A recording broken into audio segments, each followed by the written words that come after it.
Welcome back to BWO Daily, your source for news in sports entertainment and the world of professional wrestling from your boys at Busted Wide Open. My name is Nick Howell. And I am Sir Ian Dangerous. And yesterday, Nick, we were talking on this show, this very BWO Daily show, about one Brock Lesnar. That guy. He wasn't at SummerSlam, as you may have noticed, and we haven't seen him in WWE ever since he got Claymored out of the thing by Drew McIntyre back in WrestleMania a couple months ago. Well, usually by this time he's back, except this time he's not. And all his merch has been taken off of the WWEshop.com page. All his merch is gone. Can't buy Brock Lesnar merch from WWE right now. And people were wondering why that was. Yesterday we were speculating that there may be some sort of contract dispute going on. Turns out we were pretty close. Apparently, Brock Lesnar is now a free agent, meaning he has not signed a new contract with WWE, hasn't had one apparently in a little bit, and that's why they pulled his merch, because no new contract was signed around the SummerSlam time. No idea what use they would have for him, and that might actually be why they haven't come to the negotiation tables. They really don't have anything for him right now. But that being said, that does run the risk of Brock going somewhere else that they might have large purse strings. So we shall see. There's also the possibility Brock could be out there leveraging himself, seeing what he's worth elsewhere. WWE might be checking and seeing if he comes back and says, this is what so-and-so is willing to offer me. You need to pay me more than that. And then it all can continue. The paying Brock insane amounts of money to show up for 10 minutes can continue. So that seems to be the case right now, is that Brock is not under contract to anywhere, but that a bidding war might begin if they want the services of the big man. For context, all the way back in 2002 or whatever, whenever he left to go to UFC, it's alleged he had an offer on the table for $66 million. So that was 2002. He went to go try to play football. He did a little work in Japan, and then UFC was much later. Right. Yes, but then so the negotiations like this have always come through, at least for the last number of years, at least 6-7 years, with WWE paying him the most amount of money. My point is that they were going to give him that much 20 years ago. Right. So you can only imagine, post the Mark Hunt fight, WWE was just opening up its purse strings to him.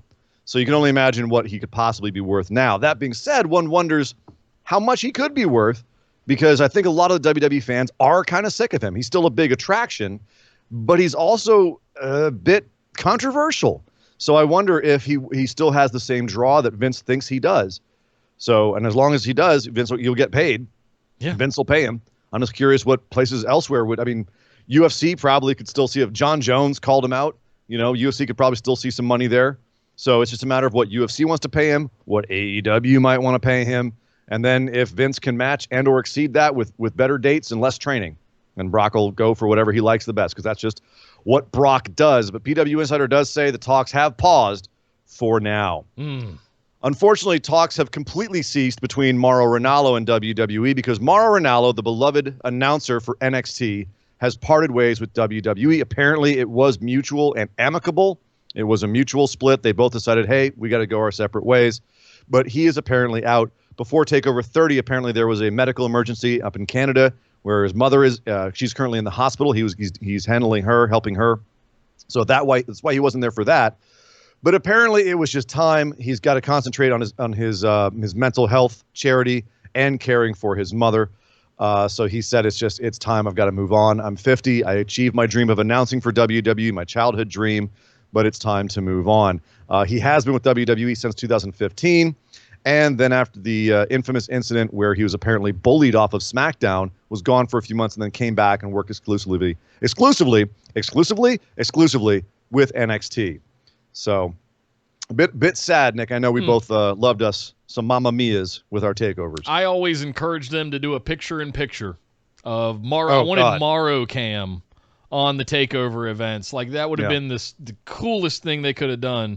Well, they gave us that on YouTube afterwards to not distract from the match, but we did ultimately get it because it was so entertaining to watch him jump and flap around and freak out just like us. Only difference was he has a mic and talking skills. Yeah. So apparently people in WWE are sad as well. A lot of people wishing him well. Regal in particular said on Twitter, "I cannot thank my friend Mauro enough for his time spent with NXT. You are an incredible announcer and talent, and I'll miss our lovely old British wrestling and life chats." So Ranallo will continue to work for Showtime doing boxing and with Bellator doing MMA. So he's still going to be out there. You'll still see him, but he'll just be a little bit lower profile, and he will not be on your NXT anymore. So I'm hoping the door is still open for him to come back at some point, though. Because welcome Wade Barrett. And that's the thing. Wade Barrett is in. We were wondering where he was going to slot in. There you go. Big old chair just opened up, Wade. So might be a place for him right there as opposed to NXT UK. Also, not going to be on your TVs anymore. The Big Show show. Big Show's sitcom that was on NXT had one season. It debuted April 6th, and it's just been announced by Netflix. It also has NXT in Netflix, doesn't it? So that's why it's NXF or NFX. Yeah. Netflix canceled his show along with Ashley Garcia, Genius in Love, another family sitcom. Said they weren't going to renew them, but both shows do have Christmas episodes in the tank that will be released later this year. But unfortunately, Big Show's show, no more. Did you check any of it out? Have you seen any of it? I have not. I have not watched it, but I heard it was a sitcom. It's pretty generic. I've heard the first episode was very generic, but it got better. But I did not check it out, and that might be one reason why it's not being renewed, because not a lot of wrestling fans might have followed him there. But best of luck to him, and hopefully he has some more acting jobs coming up. The guy's a huge talent, literally a huge talent. He's enormous. So and then last today, Nick, this one is wild.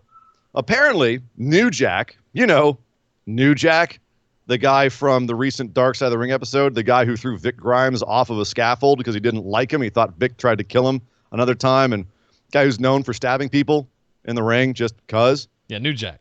Yeah, Mass Transit New Jack. Yeah, ECW New Jack, that guy. Yeah. Apparently, he has a son who's a drag queen, and he doesn't want you to know. According to Washington Heights, a.k.a. Kyle Sharp, Washington Heights, of course, being the drag name, New Jack does not want to acknowledge that Sharp is his son. Heights posted on Twitter, "My dad, New Jack from ECW, cut me out of his life 3 years ago because he didn't want his fans to know I'm a drag queen, and he didn't want Wikipedia posting anything about me. Clearly, he doesn't know how Wikipedia works. Anywho, I'm now an official editor for Wikipedia." Yay! And then attached a little clip of Wikipedia where it said, Young, Jerome Young, New Jack's real name, also has 5 children, one of which is a well-known drag queen from Baltimore named Washington Heights. Throughout Washington's career, she has won many awards, including Best Host. Her show won Best Drag Show in 2018 and 2020, and Baltimore's Drag Performer of the Year award in 2018. Now, unfortunately, the post has been removed by Wikipedia for not being sourced. Although, according to Heights, they are trying to get it sourced now so they can go back up. But there was, as you would imagine, an inevitable there was some support for this, and then there was also, as you'd imagine, because it's Twitter, the inevitable backlash as well. And Heights was fending off lovely posts from trolls big and small. But ultimately she posted, "Here's my thing. Was I petty with posting this and changing his Wikipedia? Yes. Could I have handled it better? Possibly. The world is already against me being gay. I just want someone who created me to embrace what I do and support me." End of story. And apparently the whole thing started because Facebook memory came up on Heights' Facebook page of something that New Jack had sent to him 3 years ago. By the way, I checked. The pronouns when he's not in drag is him, he, and when he's in drag, she, her. So just so you know, I checked. But he said that on Facebook, a memory came up that said, that was like a post from a little more than 3 years ago where New Jack said that he loved him. But apparently, months after that, he disowned him because he didn't want anyone knowing he was a drag queen.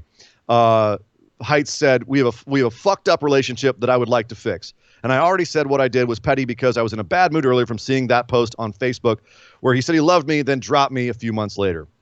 So apparently there's an upcoming CNN article. Heights is being interviewed there. The only place I could actually find this reported, aside from us, was Ringside News. So great. Wrestling news, do better.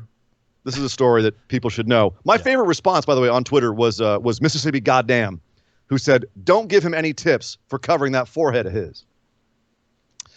By the way, I'm also pretty convinced that as of about 24 hours from now, I'll be dead because New Jack will have found my house and killed me for reporting this. Right. That being said, or thrown you from a scaffold. just thrown me out of my window to the ground below. But that being said, that's the story. New Jack has a drag queen son who apparently is trying to mend fences with his father, but doing it in ways that so far have proved inconclusive at best and disruptive at worst. Hopefully there is fences to be mended. Hopefully New Jack comes around and accepts this, or Heights gets the love that he wants from New Jack. Or I hope this ends well. Basically, Nick, is what I'm saying. Yeah, I mean, and look at the accolades that she's achieved as in 2018, 2020, and best drag performer of the year. Baltimore's not a small city. No. And be proud. Apparently, she is pretty proud. I'd be proud. Also, in sourcing Wikipedia, the person submitting it is the source. So how do you challenge that? That's what they're working on. Apparently, they're working on it. So keep your eyes on Wikipedia. If you suddenly see a little blurb about New Jack having a drag queen son show up on Wikipedia, you'll know that Heights won the battle. There you go. And it's up there. So, yeah. And for New Jack, if you are watching, first, please don't kill me. Yeah. And second, give your son a call. Yeah. Come on. Drag is fun. Drag's kind of like wrestling. Only, you get the pageantry, you get the outfits, just, less body slamming. It's like karaoke with a wig, It's a good time. Pretty much. Yeah. I'd say it's a little bit more than karaoke with a wig, sure, Nick, yeah, but... It's right, performance art. We're getting in trouble for this. Yeah. Ladies and gentlemen, that is the news. Happy birthday, really quickly, to Sim Snuka, a.k.a. Deuce, brother of Tamina. He turned 49 today. You may remember him from WWE. Doug Williams. You might remember him from TNA, Tag Team Champion, 48 years old today. And Sami Callihan, currently in Impact.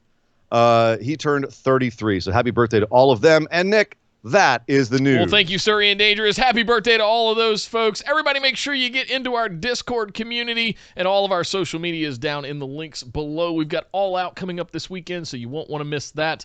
Also, make sure you're subscribed here to the channel by pounding that big red button down below and set your notifications to all so you get notified anytime we put up a new episode of BWO Daily. And come join our Twitch streams happening tonight, where we're going to be breaking down what happened last night on Monday Night Raw and other things. So head over to twitch.tv/bustedwideopen. Make sure you're following us over there, and you can find links to all of these things down in the description below. But my name is Nick Howell. You can find me on Twitter at DataCenterDude. And I am Sir Ian Dangerous. You can find me on Twitter at Sir Ian Dangerous. And we will see you guys next time.